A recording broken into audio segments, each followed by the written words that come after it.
नमस्कार, बहुत स्वागत आप सभी का इस न्यूज बुलेटिन में। आप देख रहे हैं खबर दोपहर और मैं आपके साथ राजेंद्र देव। और अब खबरों पर विस्तार से बात। पहली खबर फर्रुखाबाद से है। पटरी टूट जाने से पैसेंजर ट्रेन का पहिया वहां पर जमीन में धंस जाने की खबर आ रही है। कानपुर फर्रुखाबाद रेलवे मार्ग पर ट्रेनों की आवाजाही बंद होने की भी खबर है।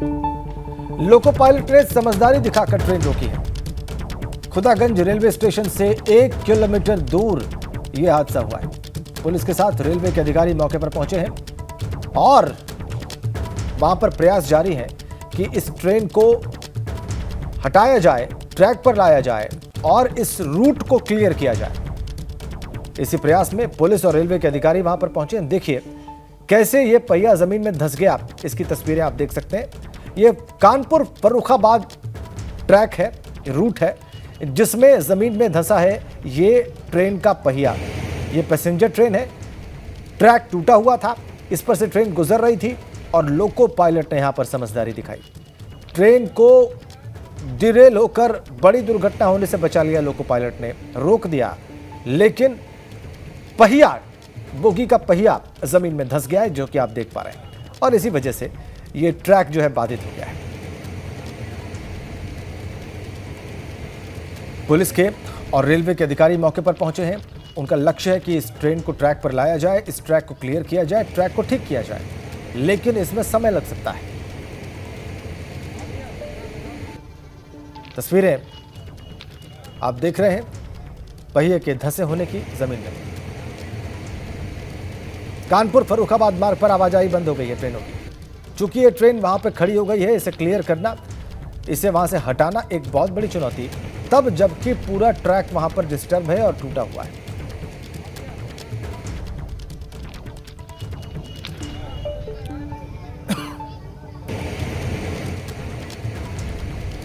पटरी टूट जाने से पैसेंजर ट्रेन का पहिया जमीन में धंस गया है। ट्रेनों की आवाजाही बंद हो गई। कानपुर फर्रुखाबाद रेलवे मार्ग पर जो हुआ है उसकी तस्वीरें इस वक्त आप देख रहे हैं। खुदागंज रेलवे स्टेशन के पास यह हुआ है, उसकी तस्वीरें आप देख रहे हैं।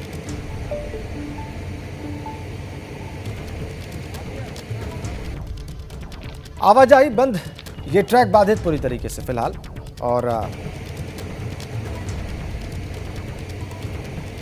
हमारे संवाददाता दिनेश फोनलाइन पर जुड़ गए हैं हमारे साथ। दिनेश, अभी ताजा स्थिति क्या है वहां पर?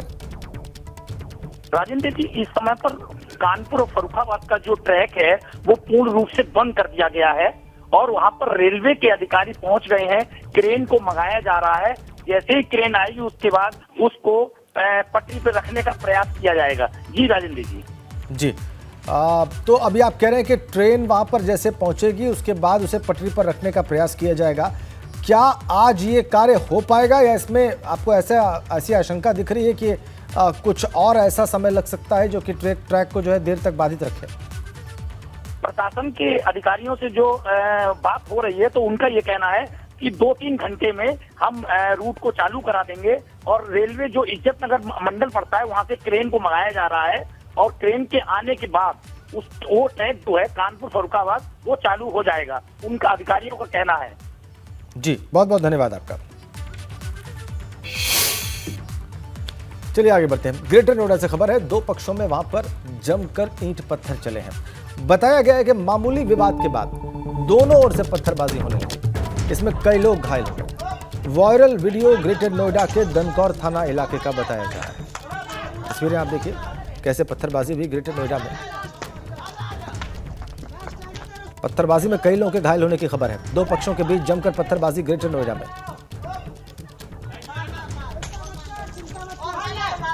मामूली सा विवाद था, एक दूसरे पर जमकर पत्थर बरसाए दोनों ही पक्षों के लोगों ने। और ये ग्रेटर नोएडा की ये फुटेज आप देख रहे हैं। जमकर पत्थरबाजी, मामूली से विवाद में ईंट और पत्थर एक दूसरे पर बरसाए गए 2 पक्षों के बीच।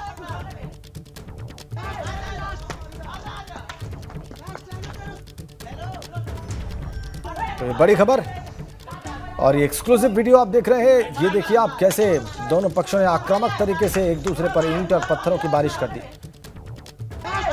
विवाद मामूली था लेकिन आक्रमण दोनों पक्षों की ओर से किया गया ईंट और पत्थर के द्वारा।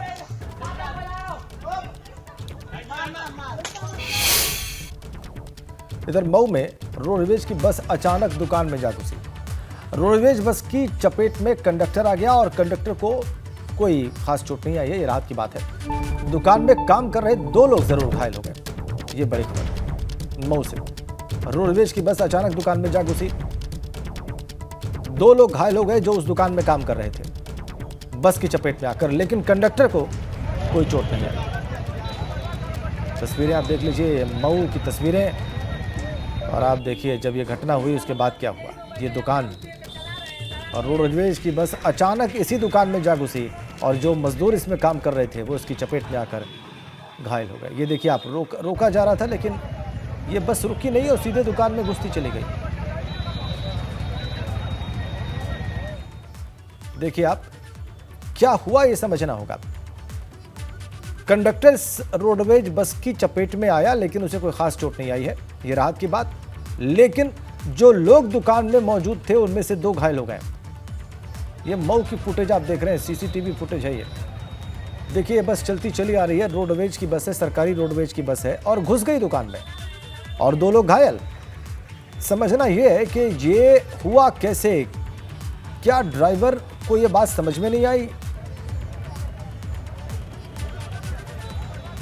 ड्राइवर ने कंट्रोल खो दिया बस पर से? हुआ क्या जिससे कि बस काबू से बाहर हुई और दुकान में जा घुसी? ये बड़ा सवाल है। लेकिन चपेट में लिया उसने, 2 लोग घायल हुए। चपेट में कंडक्टर भी आया लेकिन उसे कोई खास चोट नहीं आई।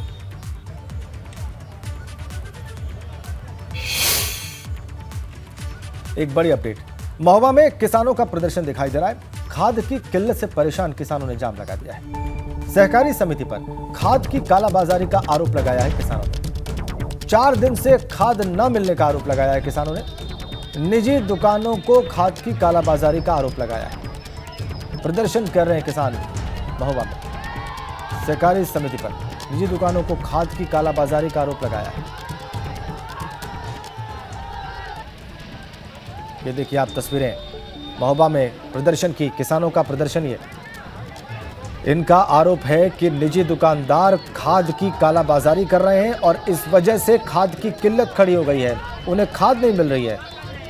और आरोप लगाया उन्होंने सहकारी समिति पर कि वो कालाबाजारी कर रही है, निजी दुकानों को कालाबाजारी करके ये खाद बेची जा रही है और किसानों को खाद नहीं मिल रही है।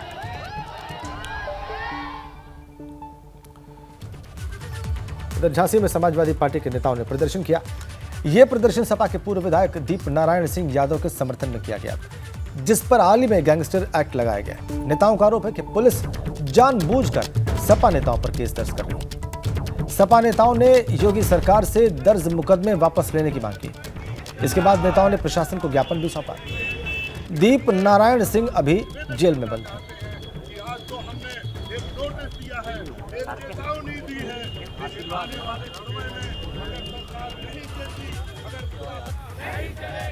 समाजवादी पार्टी का प्रदर्शन आप देखिए, पुलिस को ज्ञापन भी सौंपा गया है।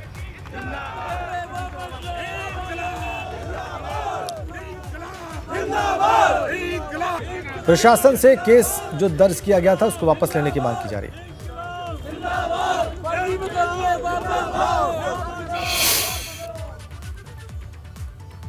इधर हमीरपुर में सफाई कर्मियों का धरना प्रदर्शन सामने आ रहा है। एडीओ पंचायत के खिलाफ यह प्रदर्शन किया जा रहा है। सफाई कर्मचारियों ने अपने क्षेत्र में तैनाती की मांग की। दूर के क्षेत्रों में अचानक ड्यूटी न लगाए जाने की भी मांग की। कई सालों से कार्यकाल में अटैच है सफाई कर्मी, उन्हीं ने प्रदर्शन किया है। उनकी मांग है कि दूर दराज के क्षेत्रों में अचानक ड्यूटी न लगाई जाए, होम ड्यूटी लगाई जाए, अपने क्षेत्र में उनकी ड्यूटी लगाई जाए, और इसीलिए ये सफाई कर्मचारी प्रदर्शन कर रहे हैं। अपनी इन्हीं मांगों के साथ ये कर्मचारी प्रदर्शन करते हुए हमीरपुर में, ये सफाई विभाग के कर्मचारी हैं और आप देखिए नारेबाजी करते हुए इन सफाई कर्मचारियों को आप देख सकते हैं।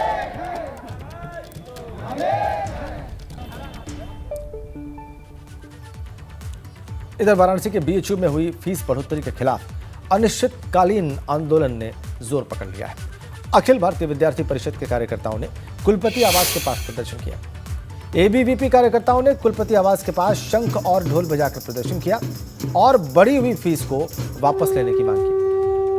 आपको बताएं कि बीएचयू में फीस बढ़ोतरी को लेकर विरोध थमने का नाम नहीं ले रहा है।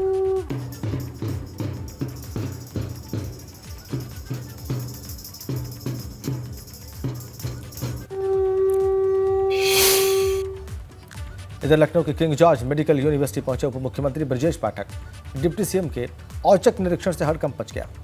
डिप्टी सीएम ने मरीजों और तीमारदारों से बातचीत की। उन्होंने समस्याएं दूर करने के निर्देश भी दिए। प्रसिद्ध किंग जॉर्ज मेडिकल यूनिवर्सिटी पहुंच गए अचानक उप मुख्यमंत्री और स्वास्थ्य मंत्री ब्रजेश पाठक। हड़कंप मच गया वहां पर। मरीजों और तीमारदारों से उन्होंने बातचीत की। वहीं तत्काल मौके पर उन्होंने उनका फीडबैक लिया और यूनिवर्सिटी के अधिकारियों और व्यवस्थापकों से उन्होंने कमियों को दूर करने को कहा, कमियां दूर करने के निर्देश दिए।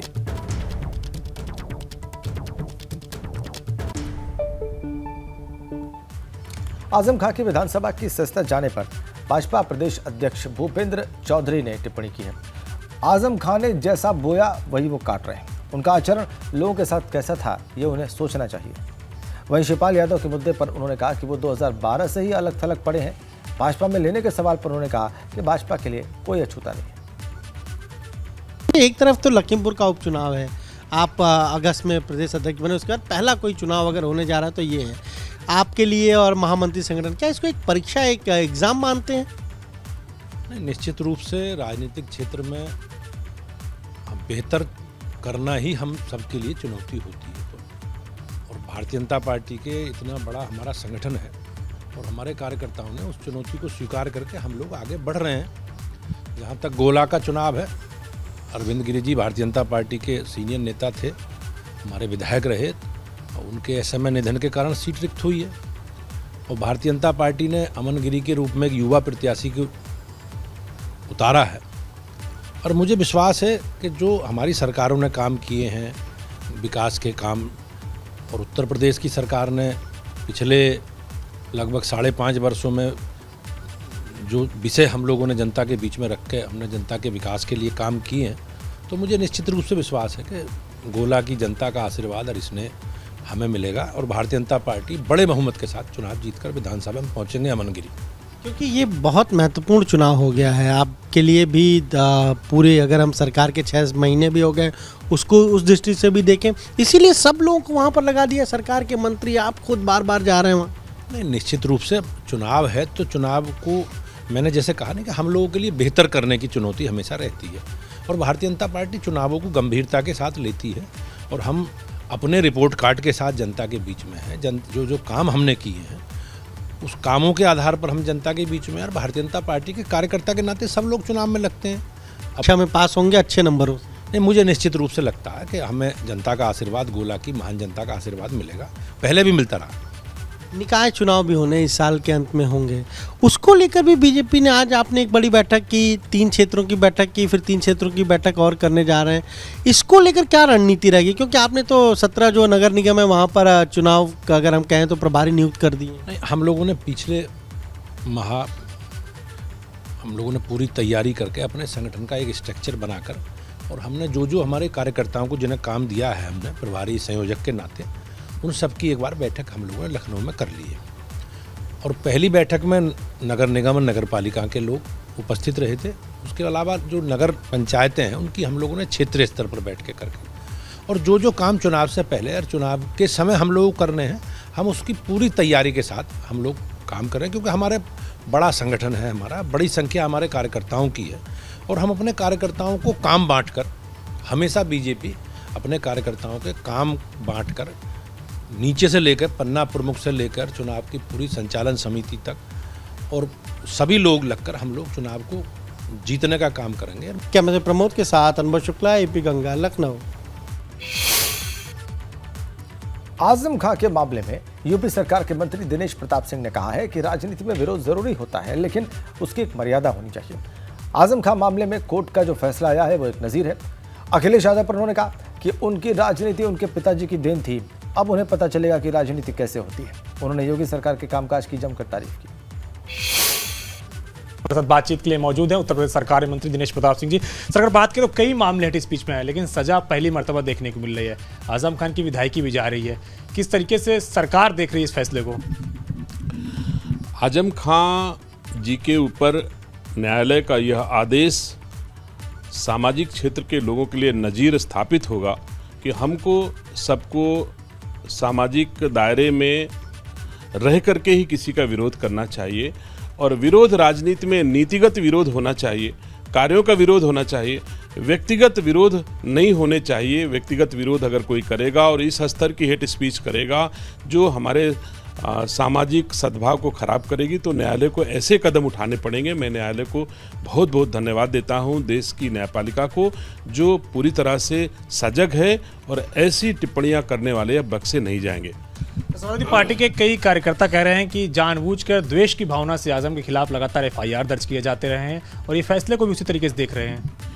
मैं समझता हूं कि जो लोग इस तरह की बात करते हैं वो बचकानी हरकत से अधिक कुछ नहीं हो सकता है। हमारे देश की न्यायपालिका पर ऐसे आरोप किसी दशा में नहीं लगाए जा सकते कि वो किसी विरोध का हिस्सा है। न्यायालय का विरोध किसी देशवासियों से हो ही नहीं सकता। उनको कोई राजनीतिक लोग नहीं होते कि उनको चुनाव लड़ना है। तो न्यायालय ने जो निर्णय दिया है वो अच्छा निर्णय दिया है, स्वागत योग्य निर्णय है। हम देशवासी इस निर्णय का स्वागत करते हैं और हमको हमारे सबके लिए नज़ीर भी है कि हम लोग अपनी सीमा में रह करके, मर्यादा की परिधि में रह करके ही अपने दायित्वों का निर्वहन करेंगे। शुक्रिया हमसे बातचीत करने के लिए। उत्तर प्रदेश सरकार में मंत्री दिनेश प्रताप सिंह, जिनका कहना है कि आजम खान अगर हेट स्पीच नहीं देते तो शायद उनके खिलाफ इस तरीके से सजा नहीं होता, लेकिन जिस तरीके से उनके खिलाफ सजा का ऐलान हुआ है, तमाम सारे राजनेताओं को भी अब सीखना चाहिए कैसे हेट स्पीच ना दिया जाए। पेश विपिन कुमार के साथ अविनाश तिवारी, ABP गंगा, दिल्ली। और चलिए अब खबरों में आगे बढ़ते हैं। नगर निकाय चुनाव के मद्देनजर भाजपा ने जीत की पाठशाला का आयोजन किया। इसमें बूथ स्तर पर आयोजित बैठकों में कार्यकर्ताओं का मनोबल बढ़ाया जा रहा है। भाजपा की ओर से प्रदेश, क्षेत्र, जिला और वार्ड स्तर के बाद भाजपा बूथ स्तर की बैठकें कर रही है और दावा है कि निकाय चुनाव में भाजपा के सामने विपक्ष कहीं टिक नहीं पा रहा।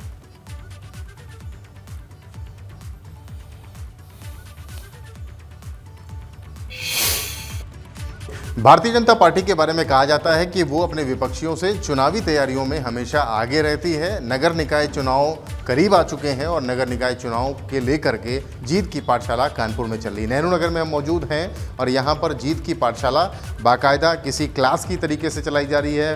ब्लैक बोर्ड है, मार्कर है और उसमें जीत की पाठशाला को बताया जा रहा है। जो बता रहे हैं सज्जन, उनसे बात कर लेते हैं। क्या नाम है आपका? मेरा नाम पवन गुप्ता है। जी, आप ये जीत की पाठशाला का क्या मकसद है और क्या बताना चाह रहे हैं? जीत की पाठशाला ये हम भारतीय जनता पार्टी संगठनवादी पार्टी है, कार्यकर्तावादी पार्टी है। तो जो भी हमारा संगठन से निर्देश आता है उसको हम लोग कार्यकर्ता होने के नाते अक्षर सा पालन करते हैं। तो जैसा कि मैं दायित्व में जिले में महामंत्री हूँ, तो संगठन से ये आदेश आया था कि प्रत्येक स्तर पर बैठकें होनी हैं। तो हमारी प्रदेश स्तर पर बैठक हुई, हमारी क्षेत्र स्तर पर बैठक हुई। इसमें हम यही जानना चाह रहे हैं कि आपने प्रदेश, क्षेत्र, जिला क्या लिखा है? ये मेरी प्रदेश स्तर पर हमारी बैठक हुई भारतीय जनता पार्टी की, जिसमें कि हमारे संगठन मंत्री और हमारे सूबे के मुख्यमंत्री योगी जी रहे थे और हमारी प्रदेश की टीम रही थी। हमारी क्षेत्र की बैठक हुई जिसमें हमारे क्षेत्रीय अध्यक्ष मानवेंद्र सिंह जी और जो सूबे के डिप्टी CM हैं ब्रजेश पाठक जी, उनको यहाँ का प्रभारी बनाया गया, वो रहे। जिले की बैठक हुई हमारे जिला अध्यक्ष सुनील बजाज जी और विजय बहादुर पाठक जी, जो यहाँ के प्रभारी है, वो रहे। वार्डों में सभी कार्यकर्ताओं का जाना हुआ, जो दायित्ववान कार्यकर्ता थे, वो बैठक हमारी सुनिश्चित हो गई। और उसी आधार पे अभी तक जो अन्य अदर्स हैं, अन्य पार्टियां हैं, उनकी इसकी ABCD की A भी उन्होंने चालू नहीं करी है। का मतलब समाजवादी पार्टी, कांग्रेस, इन सारी पार्टियां सब समाहित कर लीजिए। अन्य पार्टियों में सभी पार्टी आती हैं। अब भारतीय जनता पार्टी एक वृक्ष है, तो इन लोग की कोई भी अभी प्रणाली चालू नहीं हुई। और वहीं पे हमारी आज ये पूरा ओके होने के बाद आज हमारी बूथ की प्रथम बैठक है, जो कि हमारी बूथ संख्या 144 सीसमो विधानसभा की है। तो वहाँ पे बूथ समिति और बूथ के जो प्रभावशाली लोग होते हैं उनके साथ हम लोग को बैठक करने को कहा गया। ये बूथ समिति के आपके कार्यकर्ता हैं? जी, ये सब भारतीय जनता पार्टी के कार्यकर्ता हैं। और तो देखा आपने भारतीय जनता पार्टी कैसे तैयारी कर रही है बूथ स्तर पर निकाय चुनाव की। इसी के साथ इस बुलेटिन में फिलहाल इतना ही।